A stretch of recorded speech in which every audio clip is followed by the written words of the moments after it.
Thanks, Mark. And I think we've got a few questions.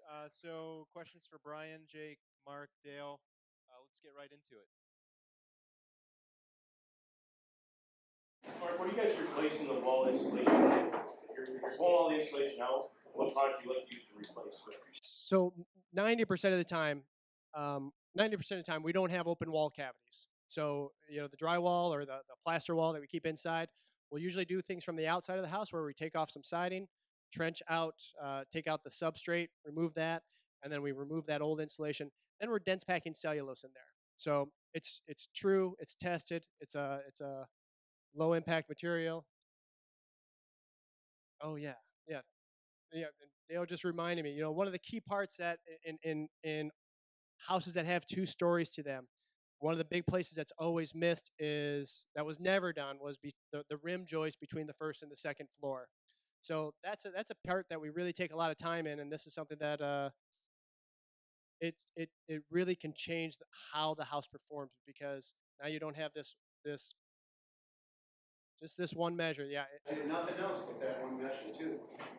Yeah, because sometimes we see a 50% reduction in the lower door just from that one measure.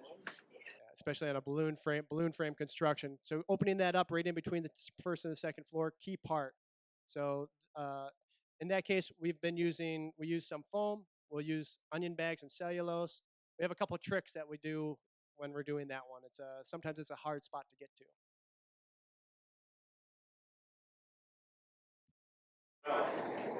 What typically would you end up at with your doors or like with what you showed in the front? Yeah, great question. That one when we started the blower door, it was one of those houses that you couldn't reach 50. You know, so it was over like 9,000 CFM. When we were done, I think we ended up with 1,600, 1,200. Yeah, 1,200. So it required an ERV part of it, but that was really one of those more radical deep energy retrofits. But usually, if we just take a house and we do things without even adding new wall insulation, just correcting the existing system, we hit 50% nearly every time. Sometimes we get a little tighter, sometimes we don't. But you know, an average everyday house, a quad level house, you know, that usually will check in around 3,000 or 4,000 CFM. When we're done with that one, we're usually around 1,600. A ranch style house, ranch style houses, you know, some of them are built pretty well, but those can run 2,000 to 3,000, and usually we're getting those down to 18, or excuse me, like 1,200 on those ones. So what's another style of house? Yeah, split levels, quad levels, split levels. Those are a big one. Oh, and then you know, George and I've talked about this one, that Cape Cod style house. A lot of houses with a story and a half. They have a little slope in the attic or a slope on the second floor. Those houses can range anywhere 2,000 to 3,000 CFM. By the time we're done with those, you know, we're getting close to 1,200, 1,500 on those. So that's another. There's certain styles of houses that you just see characteristically have characteristic problems. Split levels being higher or low in difficulty? Higher. Higher, okay. Because usually there's in a split level, you're going to have walls on one level that are actually open to an attic system. And so it's going to act just like a balloon framing right there. Also noteworthy, a lot of people want to replace their windows, right? Because it's drafty in the house.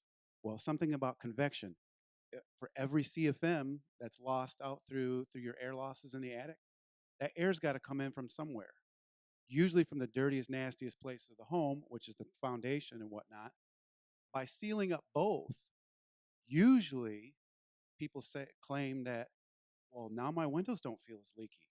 Well, you're not producing as much convection inside of this box. You could sit right in front of that window system right there. If I had a lot of convection going on and a lot of heat loss into the attic, you're going to feel more rolling air around that. And also, if that wall system wasn't insulated, those windows are going to project a lot more convection. When you take care of the wall system and the attic system and the foundation around it, guess what?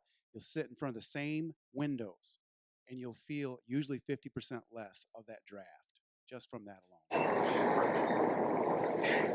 How do you accomplish the air sealing in a retrofit like that?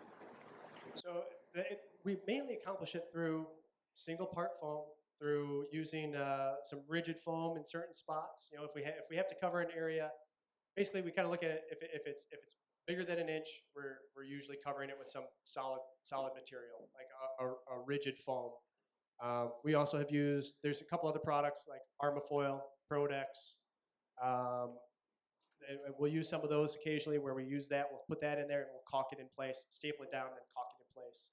So caulk, single part foam, rigid foam. A lot of that is what we use to retrofit a house. Then the dense packing itself, when we get into wall cavities and wall systems, and we can actually dense pack it, we can actually slow air movement down significantly that way too. We have time for one more question. I'm just going to ask if you use aero barrier at home. Aero barrier, you know, neat product. I know there's a aero seal system for ductwork, and then there's a aero barrier system. I'm only initially familiar with it right now, but I understand it's an aerosol product, and then it's pushed throughout the whole house. We have not used that yet.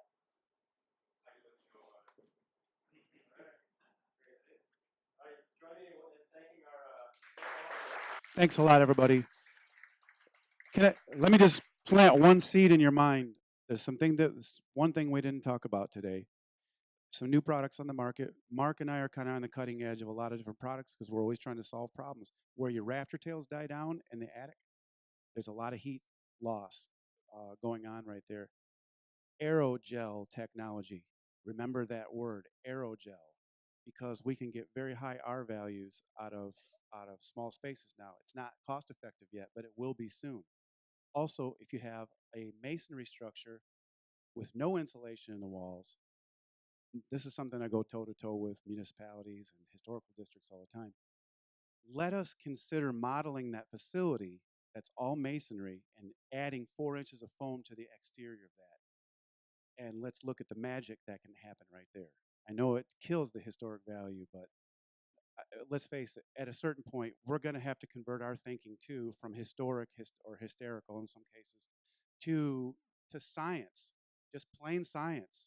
And that comes down to the U values, the R values, and everything that's being talked about today. Thanks again. All right, thanks. Really quick, while we get the HVAC panel up here, we're going to have this panel, then we're going to have a short break.